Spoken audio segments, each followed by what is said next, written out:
Hey, what up, guys? It's me again, and welcome to the This Is My Moment podcast. I'm your host, Patrick Mitchell. And here at This Is My Moment, we love to have a good time. We love meeting new people, and we love to see you smile.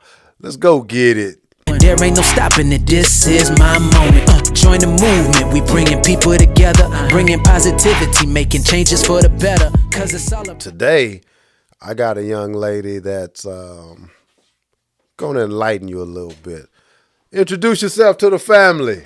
Well, I am Joanne Greene. I just love that you called me a young lady. I feel young, Patrick. I feel really young, but I am a grandma, born and raised outside of Boston, and I've lived my whole adult life north of San Francisco, where the sun is shining. It's a beautiful day. Long career in radio, and now I'm writing and doing podcasts. That's what's up.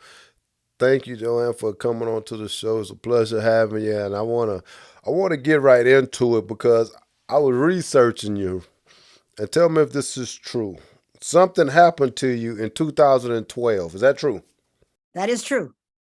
Good. That way I know my research is the truth. I'm doing this over here. Talk to me about that day in 2012. What happened? October 3rd, 2012, it was going to be a debate between Barack Obama and Mitt Romney. I was a big Barack Obama fan, and I was trying to get home from work in time to see the debate. Yeah. Walked across the street in a crosswalk, broad daylight. Car stopped for me. I got right in front of that car and heard what sounded like an explosion and found myself airborne and tossed onto the hood of that car. That car was catapulted 50 feet down the street with me on the hood banging against the windshield. And then I fell off onto the street. And the one thing that I remember thinking at that moment was, I'm alive. Okay, let's do this.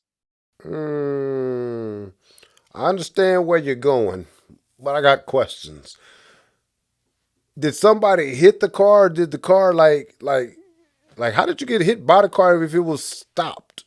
Because a guy who had just, we now know, come from watching the Oakland A's clinch the playoffs, perhaps had a few things to drink, who knows? Yeah.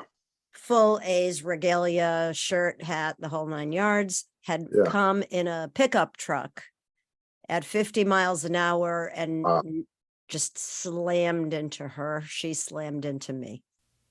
I'm gonna tell you, I'm a firm believer in blessings, and I believe that that's a blessing to be able to talk to you, because at a standstill like that and the impact from the truck to the car to you here for a reason. So I'm gonna just say that.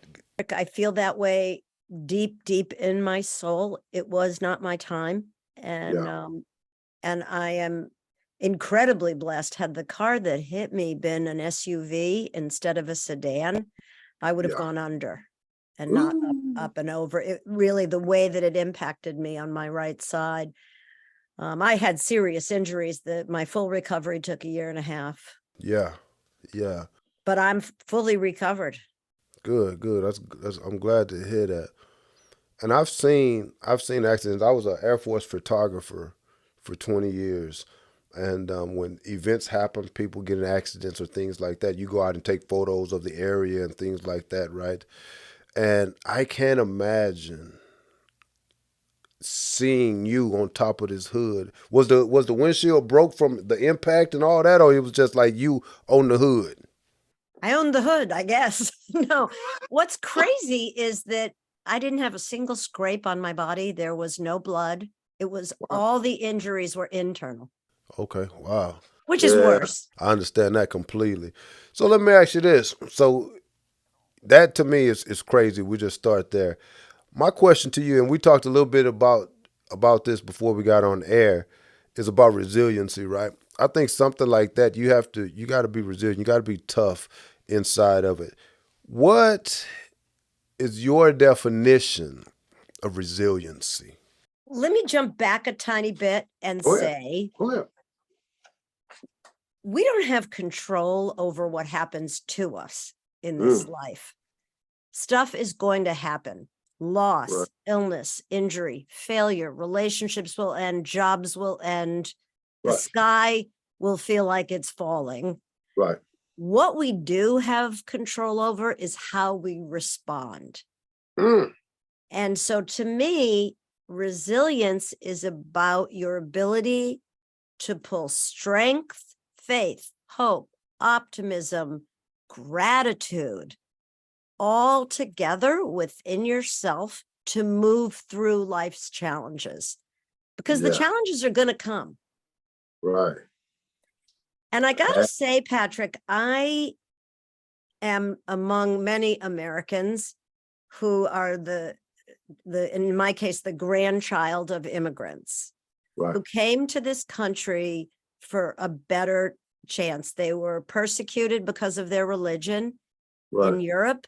And thank God they left, because had they not left, I'm Jewish, had they not left, we would have never been. We would have all Yeah. been wiped out, as many of my relatives were. And but my grandparents came. My grandfather was 14 years old. He came alone on a ship to New York, and obviously wasn't formally educated, and Yeah. but he knew a little carpentry, and one thing led to another, and he ended up being a window cleaner. Yeah. And my dad ended up taking over his business years later. And so I think there's a certain strength that we can pull from our ancestors that's just in our DNA. Yeah. You know, it's like put one foot in front of the other. Okay, now this happened. All right. I don't know what the universe or God or anybody's master plan for me is, but Right. I am going to try to meet this and grow from it. I am with you. I used to, before I moved down to San Antonio, I was up in Wichita Falls, Texas, right outside of Dallas. And I had a good friend of mine. He used to always say, he said, Patrick, you got to look at the day like this. This is what he told me. God did the hard part. He woke you up. The rest of this, you can handle. And he said it right, and he's an older guy. It's an older guy, and people tell me I have an old soul, so I gravitate towards people that's older than me just because I like the wisdom and I like the communication a little bit better. That's just how I am. But he told me that, and I was like, you know what?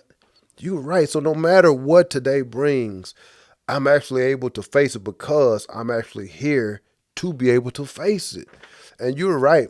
Those people that came before you, and we talked a little bit off screen. My grandfather, he's the reason for my podcast. My grandmother, she's the reason for my attitude and my resiliency because she was a pit bull. My grandma, she was a yeah. She passed away, and that was my heart, and it felt like a little bit of me left when she passed. But all the lessons that she kept and that she gave, and you can still hear her voice when certain things happen or when you pass by. She loved Luby's. My grandma loved Luby's. It's a little restaurant down here, right? She would never cook. She'd always take us there. So when you see those little things, that's that history that you talk about. And you're right, man. It's something inside of that pushes you. So you're spot on, Joanne, man. That's solid. Okay, so your definition of resiliency was what? I What would tell me? say the ability to gather all of your resources Mm-hmm. and put them into play for an outcome that will serve you. That's what's up. That sounds like a good definition. That's Webster.com. I don't know. That was off the top of my head. During further research, I saw something about post-traumatic growth. Was that a thing? I did not invent the term, but Okay. I think, we talk a lot about post-traumatic stress. Yeah. It's very real.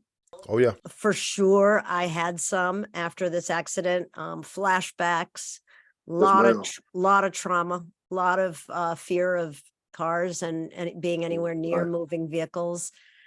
But I think, and I learned, Mhm. it's more than I think. I now know Yeah. that we also, post-trauma, have opportunities for a unique kind of growth.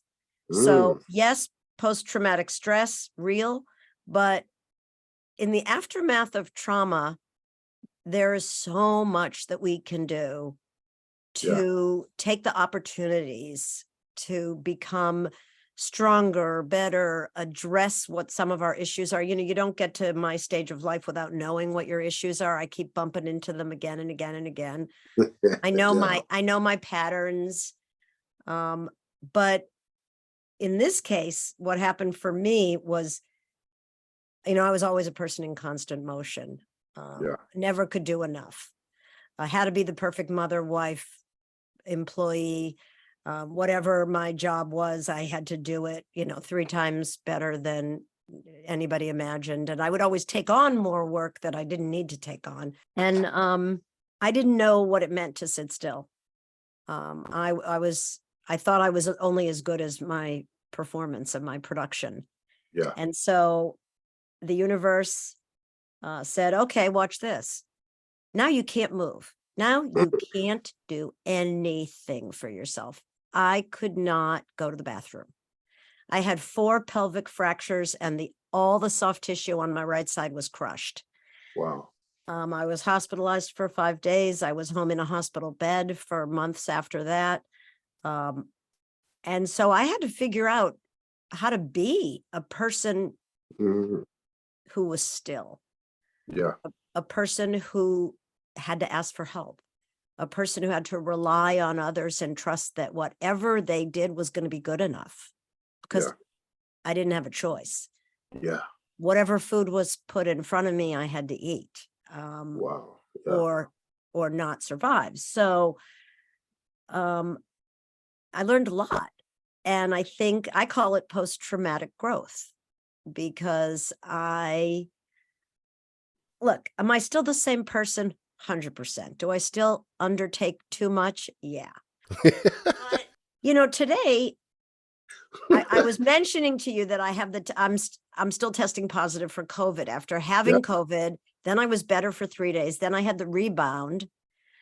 This is a thing that can happen I took the Yeah. Paxlovid, I did everything, and now I have the rebound, and I've had a fever now for days, and I'm one by one, Yeah. I'm having to cancel things I really was counting on doing. I've had to cancel 2 vacations, all this stuff.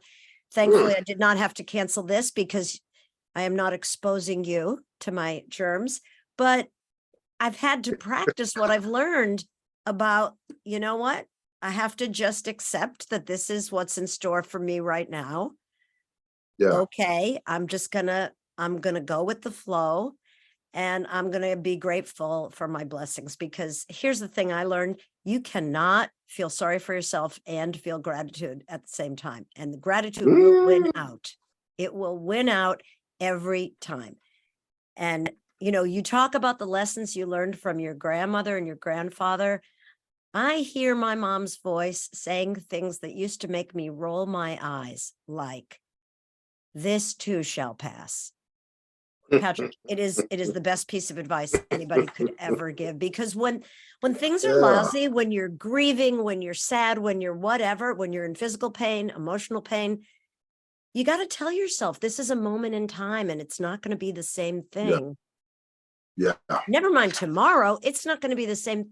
It's not going to be this bad or this way in 5 minutes. It'll be different. So this too shall pass is another big one that I want to share with your audience. I got you. I actually wrote that down when you were speaking. That feeling sorry for yourself and having gratitude. That's deep. Like that's deep. You hit it on the head. I'm gonna use that later on, and I may use it in some of my coming up episodes, because you never really think about things like that. Like, how can those two things exist in the same body? Like, you can't. And listening to you, what I want to ask you is this, and this wasn't on the list. When this happened to you, and my family, I come from a family of movers and shakers. We don't know how to sit down. All we know how to do is grind and be better and grow and develop. Like, that's all we do.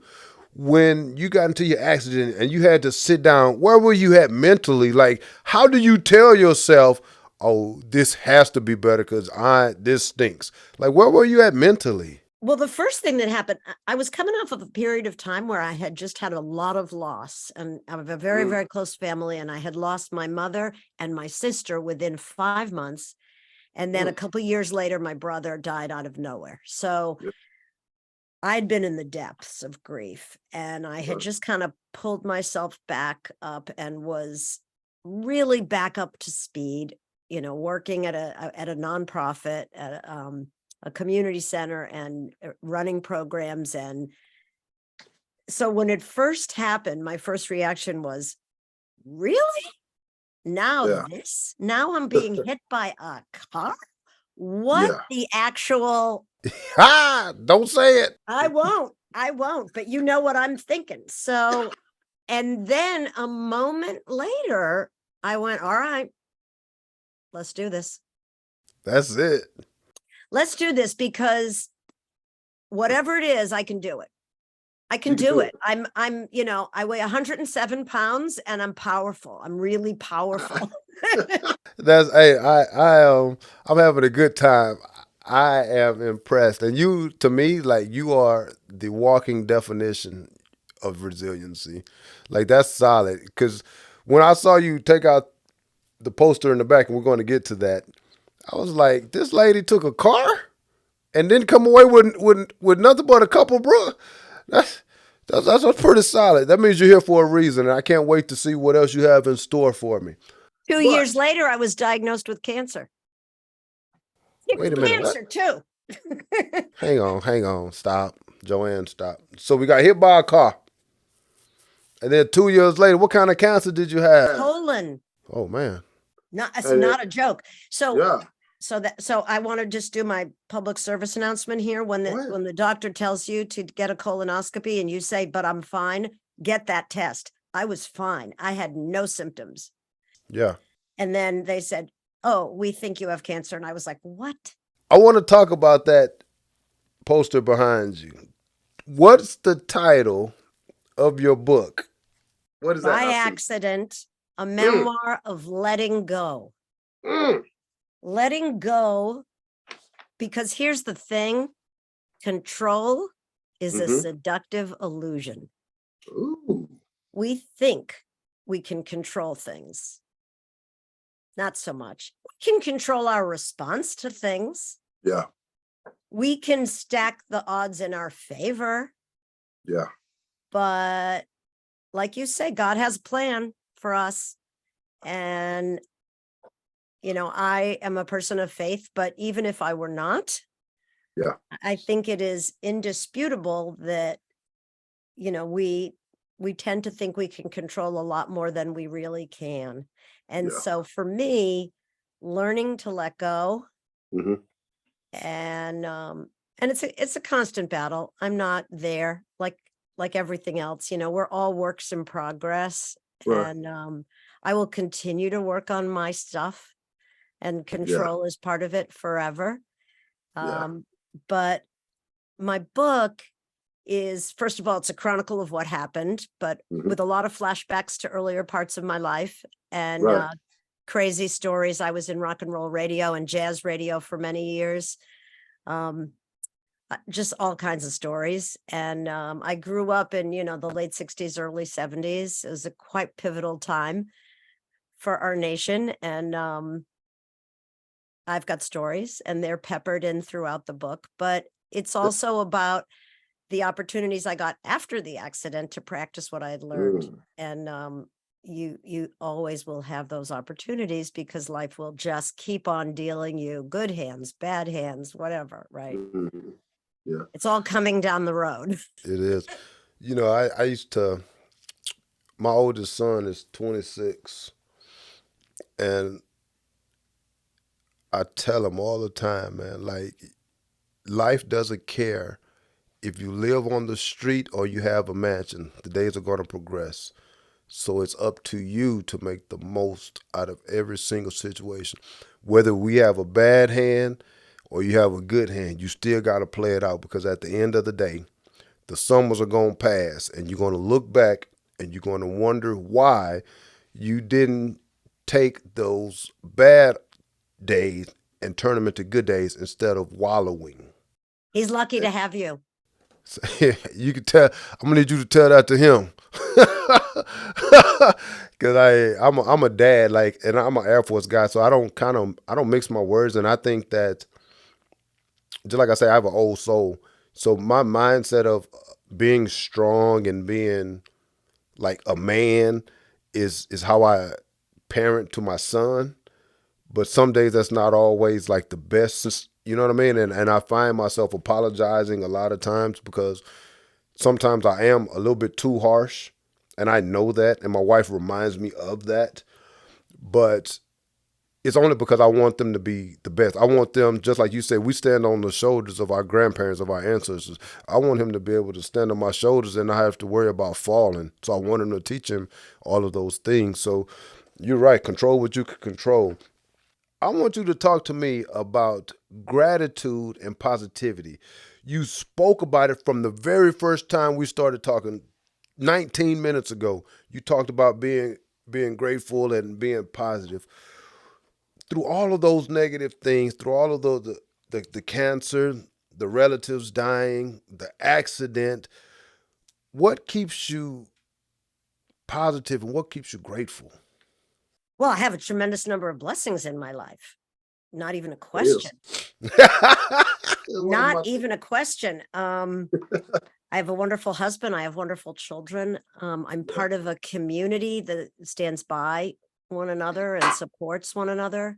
When this happened, there was a meal train immediately put into effect, and people were cooking meals and dropping off food, and somebody was Mm, coming to walk the dog because I couldn't be left alone at all yeah. initially. And so I would remind myself of all that when I was trying to get disability. And if you've ever tried to do this, I'm sure it's different in every state, but in California, they make it so difficult for you to get the benefits that you have paid into and you Yeah. deserve. And it feels like they're taking advantage of you at your absolute lowest moment, making you stay on hold for an hour and a half and then having somebody answer the phone who sounds like a robot, and has Yeah. no compassion for what you're going through. And I remember saying to myself, I feel a certain indignity, but I'm not going to Hmm. lose my house.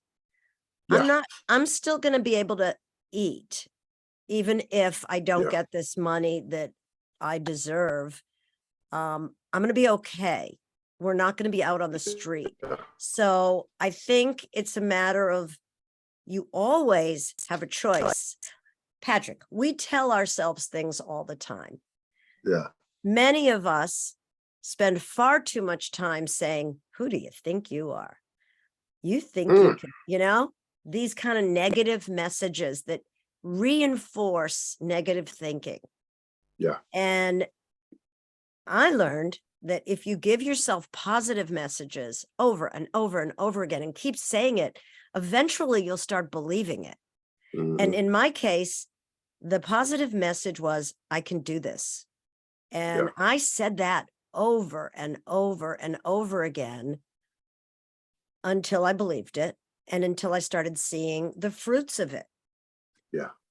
And even right now, when I'm having to cancel, I was supposed to be the keynote speaker at something on Sunday Hmm. morning, and I've been looking forward to this for a long time. There's been lots of publicity, tickets sold, everything else. And Mm, I had to let them know this morning I'm still testing positive. And in the past, I think I would have beaten myself up and felt like yeah. I let them down. And instead, I'm feeling like, what? I wrote a letter to the president of the organization and I said, this is another opportunity for me to practice what I'm preaching, which Mm, is I can't control this. I know yeah. I'm going to get better from COVID. Yeah. Thankfully, I have been vaccinated and boosted and I have Paxlovid and all of these things, and I'm going to be fine, but I'm not fine yet. Yeah. And Yeah. and that's okay. And this event can be rescheduled. I want to talk to you about one other thing, but I'm going to talk to you about what you said. You know what's funny is that positive affirmation. It is extremely important to make sure that when you look yourself in the mirror, you're sending yourself positive energy. And I talk about it how a lot of times people energy doesn't match, and that's why you get that funny feeling when you meet some people, right? Like I've never met you, but I don't think like it's just not that kind of thing. And I think that that same energy that you put out towards others, you can also put out towards yourself. Because you start speaking negatively, guess what? Everything in your mind is all bad. Everything that happens is bad because everything that you talk is bad. And we But all the know people moment, like this, right? You Oh, know yeah. people like this, and you don't want to be around them. They're Yeah. they're For judging. They're what? always judging everybody. Yeah. who wants to be around that? Like, you know, positivity to me loses out to negativity because I believe people are drawn towards drama. People like that kind of stuff. But you know what? It's so many things in the world right now that we can't control. If I can control having positivity around me, that's what I'm going to have around me. Because all this other stuff I can't fool with it. So at least I can control what I can control. So man, you're spot on. Now, I heard you have a podcast. Is that true? I Oh, have man. two. I have two. So Okay. one of them is on hiatus right now, but there's 60 something episodes that are up there for everybody's enjoyment. It's pretty funny. It's two women, 30 years apart. We're both writers. So it's a Yeah. two generational take on each topic that we deal with. And each topic starts with the letter F. So we call it all the F words. And the words are everything from fanaticism to friendship and family and fundamentalism and feng shui and fake meat and you name it. I mean, we have fantasy, and we have come up with more topics that start with the letter F than you can imagine. So that's one. And it's really about the latest research and about our own personal experiences. And so it's fascinating Right. topics. My other podcast is Mine Alone, and it's very short. It's 3-4 minutes long each episode, and it's called In This Story with Joanne Greene. And they are my micro essays. They're short essays, and they are stories. I say stories from my animated life, and they are funny and nostalgic and sometimes just very human, like a story of how I lost my phone and what I went through and how I felt so disconnected and how I then finally replaced the phone, and just things that everybody can relate to. And Yeah. everybody has a short attention span these days. So I figured a 4 minute podcast would be fun. So it's called In This Story. That's what's up. I love it. I love it. When I read that part about your animated life, I'm like, what is this? And now that I'm hearing you speak, I'm like, yeah, I can see. It's like she has a little juice with her. Oh, I have a lot of Yeah. juice. Oh, I have You got a a whole lot lot of of juice. I have a lot of juice. My I'm bad, I'm looking at Look, turning you got a lot of 70. I'm turning 70, That's a blessing right there.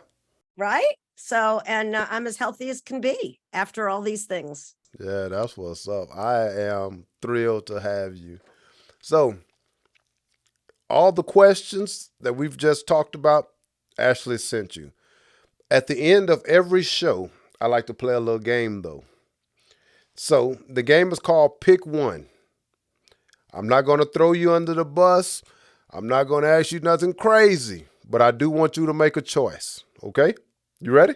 I'm with you. All right. Pick one. Author, podcaster, speaker. Obviously, the answer is all three, but if I had to pick one right this minute, it would be author, because I worked so hard and it was so tough to write a book and rewrite it and rewrite it and rewrite it. Whereas podcasting and speaking comes very easily to me. So my big accomplishment is the book. All right, too easy. Arthur, I got you. I'm kind of glad you said that. Pick one. What's the best line in your book? All the stuff that you got in there that you love, what's the one? I'd have to go grab the book. Nothing stands out to you? I mean, a line. You mean an actual line from the book? I think, yes, something just popped into my head. So I was the baby of the family, and my parents were done having children, and they were in their 40s, and I was a whoops baby. I guess they call that, right? Unintended. And I always thought I was a mistake, and I didn't really fit into my family. And I'm not sure that there really are any accidents. Yeah. Maybe there are no accidents. Okay, I can get down with that. Last one. When I give you the phrase, "This is my moment," what's the first thing that comes to your mind? This is my moment. Today. That is the absolute thing that pops into my mind. I have never been happier in my life. I've never felt, I've never liked myself as much as I do today. I've never loved as hard as I do today. I just learned that my older son, who's 40 years old, is going to be a daddy. We're having another baby in the family. I could not be more thrilled. And this is my moment right now. And you know what? In 5 minutes, that'll be my moment. I dig that. I dig it. Miss Joanne, thank you so much for coming to the show. I enjoyed it. And I'm going to tell you what, you're right. You don't have a little juice. Girl, you got a lot of juice. And keep it. Grow it, nurture it, water it, because it looks good on you. Don't move. I'm finna close the show out, and then I'm going to come right back to you, okay? Hey, guys, Miss Joanne said it. You can't feel sorry for yourself and have a place of gratitude. Gratitude should always win out. Understand that this is the only walk, the only chance that we get. Enjoy yourself, enjoy your moments, be in it, own it, and love yourself. And at the end of the day, go get it! This is my moment. Join the movement. We bringing people together, bringing positivity, making changes for the better. Cause it's all about growth, all about success. We wanna see you rise, wanna see you at your best.